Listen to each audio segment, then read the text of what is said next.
Hello everyone, Charles Watts here. It is Monday. I hope you're all having a very good start to the week as we really drive into off-season. There is still, of course, the Champions League final coming up. Manchester City versus Inter Milan to look forward to this weekend, if you can call it looking forward to. Conference League final as well, of course, West Ham versus Fiorentina in midweek. Once that game gets out of the way, it will be very interesting to see exactly what happens and how quickly with Declan Rice. So there is still some football to look forward to before we really sort of delve into that. Bit of a lull, don't we? Downtime ahead of the start of pre-season, which will be in about five weeks' time, I think.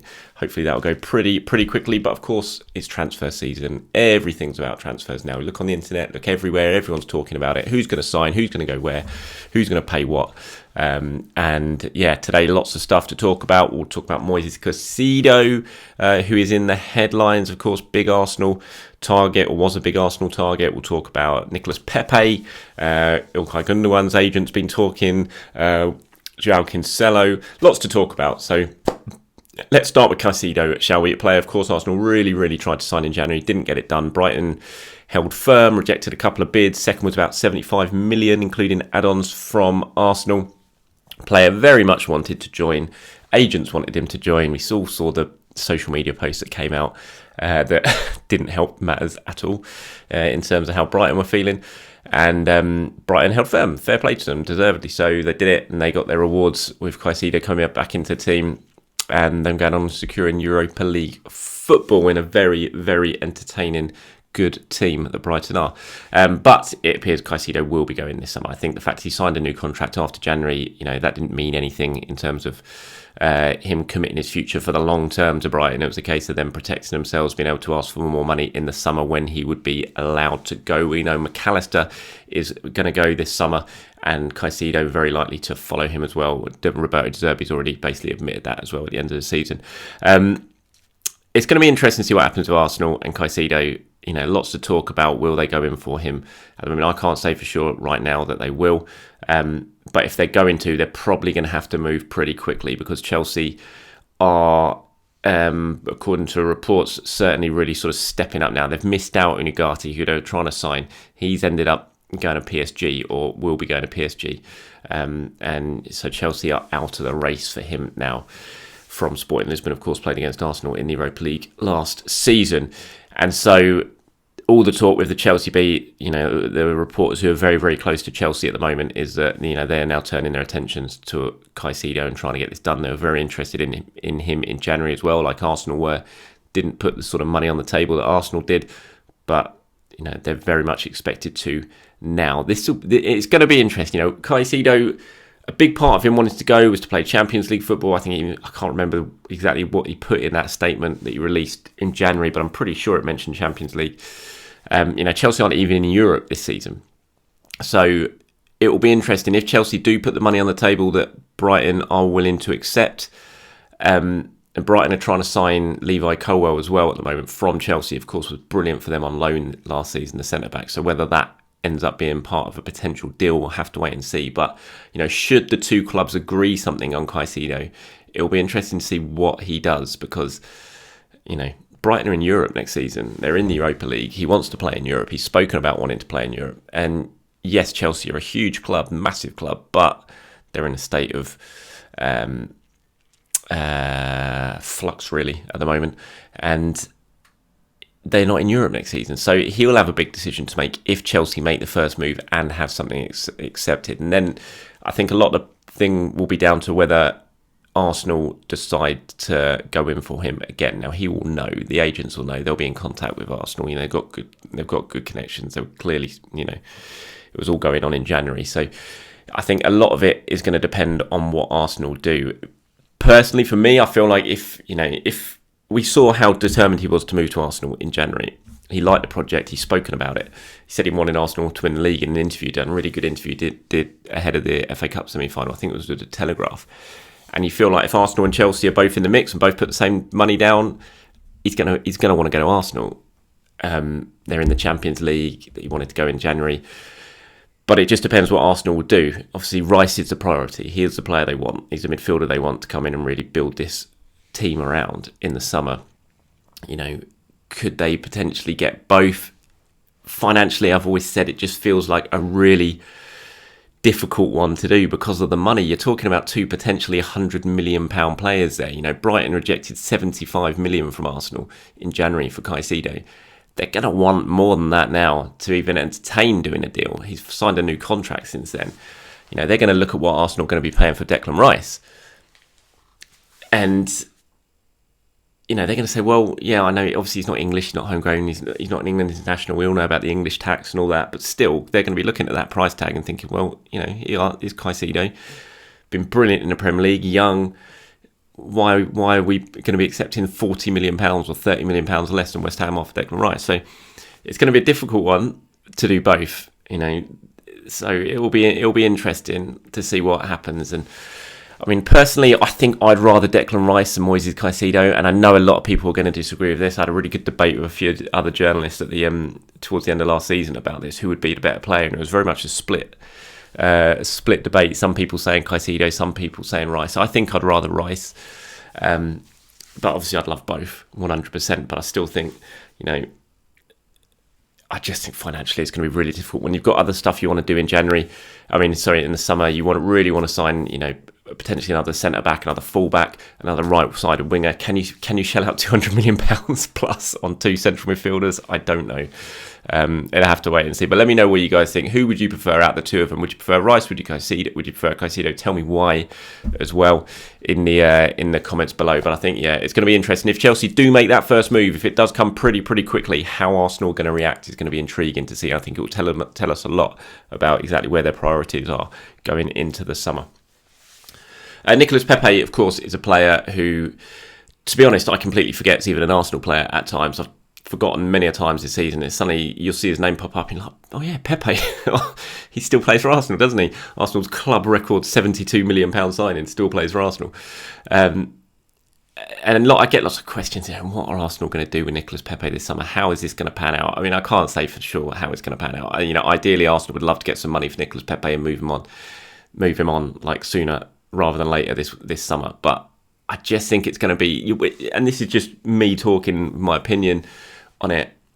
We've seen how difficult it's been to shift these players on big money who have got no future at the club, who everyone knows has got no future at the club. Who's going to come in and pay big money for them? Or any money for them? I just don't. I think they're really going to struggle. He hasn't been fantastic at Nice. He had an all right start. He had injuries second half of the season. But who's going to pay any money for Nicolas Pepe? Seriously, it's. I just don't see it. Everyone's going to know what the situation is. Everyone knows that Arsenal want to get him out. They know he's on huge money. No one can really pay those wages or be willing to take on those wages, especially if they're going to have to pay a transfer fee.